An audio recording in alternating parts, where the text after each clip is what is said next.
Hello students, কেমন আছো তোমরা সবাই? আশা করছি সবাই খুবই ভালো রয়েছো।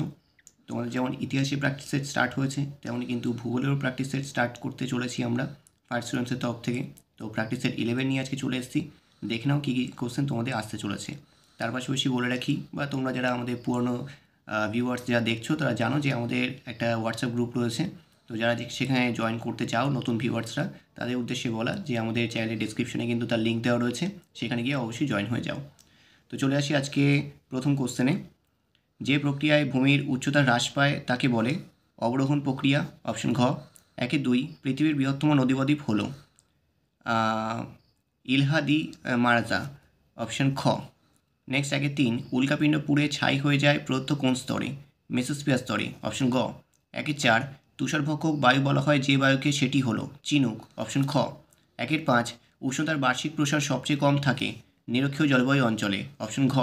1-6 পৃথিবী ও চাঁদের দূরত্ব সর্বাধিক থাকে যে অবস্থানে, সেটি হলো অ্যাপোজি। অপশন খ।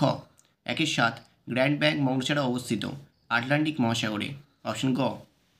আচ্ছা, নেক্সট 1-8 এসো। জীবাণু দ্বারা বর্জ্যের বিয়োজন হলো কম্পোস্টিং। অপশন ক। 1-9 ভারত ও পাকিস্তান সীমানা নির্দেশ করে র্যাডক্লিফ লাইন। অপশন খ। 1-10 গঙ্গা নদীর উৎস হলো গঙ্গোত্রী হিমবাহ। অপশন ঘ। 1-11 ভারতের প্রাচীনতম বহুমুখী নদী পরিকল্পনা দামোদর বা ডিভিসি। অপশন খ। 1-12 ভারতের জোয়ার উৎপাদনে প্রথম স্থানাধিকারী রাষ্ট্রটি হল মহারাষ্ট্র। অপশন ক। 1-13 2011 সালের জনগণনা অনুযায়ী সর্বনিম্ন জনঘনত্বপূর্ণ রাজ্যটি হল অরুণাচল প্রদেশ। অপশন গ। 1-14 সার্ভে অফ ইন্ডিয়া স্থাপিত হয় 1767 খ্রিস্টাব্দে। অপশন খ। আচ্ছা, নেক্সট দেখো 2-1 মিসিসিপি নদীর বদ্বীপ পাখির পায়ের মতো। অবশ্যই শুদ্ধ। নেক্সট জেট বিমান ট্রপোস্ফিয়ার দিয়ে চলে, এটা অশুদ্ধ। নেক্সট পশ্চিমা বায়ু একটি আকস্মিক বায়ু, এটা অশুদ্ধ। নেক্সট জোয়ারের তীব্রতা সর্বনিম্ন হয় অমাবস্যা তিথিতে, এটা অশুদ্ধ। লুনি নদী একটি অন্তর্বাহিনী নদী, এটা অবশ্যই শুদ্ধ। নেক্সট ভারতের সিলিকন ভ্যালি বলে দেহরাদুনকে, এটা অশুদ্ধ, কারণ ব্যাঙ্গালুরুকে বলে। ভূবৈচিত্র্যসূচক মানচিত্রে বিভিন্ন বিষয়কে প্রতীক চিহ্নের সাহায্যে উপস্থাপন করা হয়, এটা কিন্তু অবশ্যই শুদ্ধ হবে।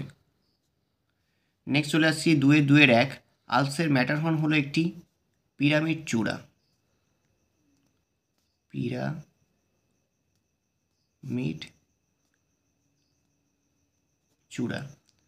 চূড়ার উদাহরণ। নেক্সট হচ্ছে অস্ট্রেলিয়া উপকূলে সৃষ্টি ক্রান্তীয় ঘূর্ণিবাতকে ড্যাশ বলে? Willy willy. Willy willy. Next dash স্রোতের প্রভাবে নিউফাউন্ডল্যান্ড উপকূলে তুষারপাত হয়? ল্যাব্রাডার।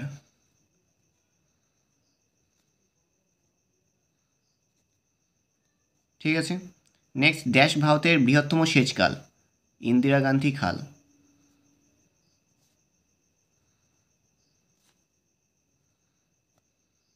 ঠিক আছে। ড্যাশকে দক্ষিণ ভারতের ম্যানচেস্টার বলে? কোয়েম্বাটুরকে।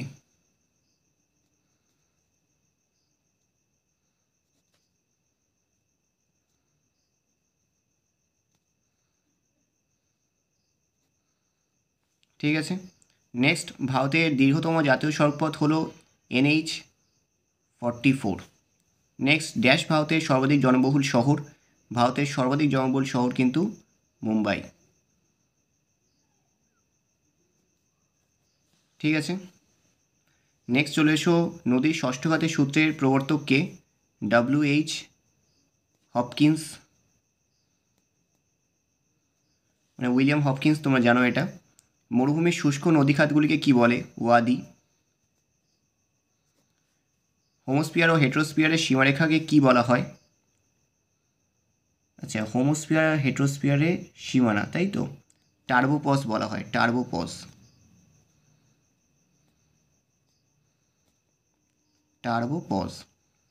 নেক্সট ভারতের কোথায় কফি গবেষণাগার কেন্দ্র অবস্থিত? চিকমাগালুর।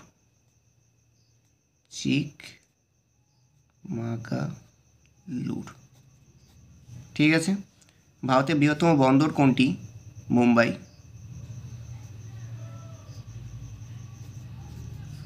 ভারতে মহিলা সাক্ষরতার হার কত? 65.46%। মিলিয়ন শিটের RF কত? 1:10 লাখ। ঠিক আছে। আচ্ছা, নেক্সট 2-4টা দেখো। 2-4-1 রত্না, এটা হচ্ছে উচ্চ ফলনশীল ধানের বীজ। সরলবর্গীয় অরণ্য, এটা কিন্তু অবশ্যই পাইন এর উদাহরণ। বৃহত্তম মোটরগাড়ি নির্মাণ কেন্দ্র গুড়গাঁও। কারেওয়া, এটা হচ্ছে জম্মু ও কাশ্মীরে দেখতে পাওয়া যায়। তাহলে এই ছিল তোমাদের ভূগোল প্র্যাকটিসের 11-এর সম্পূর্ণ সলিউশন। যদি কোথাও কোনো বুঝতে প্রবলেম হয় অবশ্যই আমাদের কমেন্ট করে জানাও। তার পাশাপাশি আমাদের হোয়াটসঅ্যাপ গ্রুপে কিন্তু আমরা সবসময় তৈরি আছি তোমাদের ইনস্ট্যান্টলি অ্যান্সার দেওয়ার জন্য, সেখানেও তোমরা জয়েন হতে পারো। Thank you for watching. দেখা হচ্ছে পরের ভিডিওয়ে।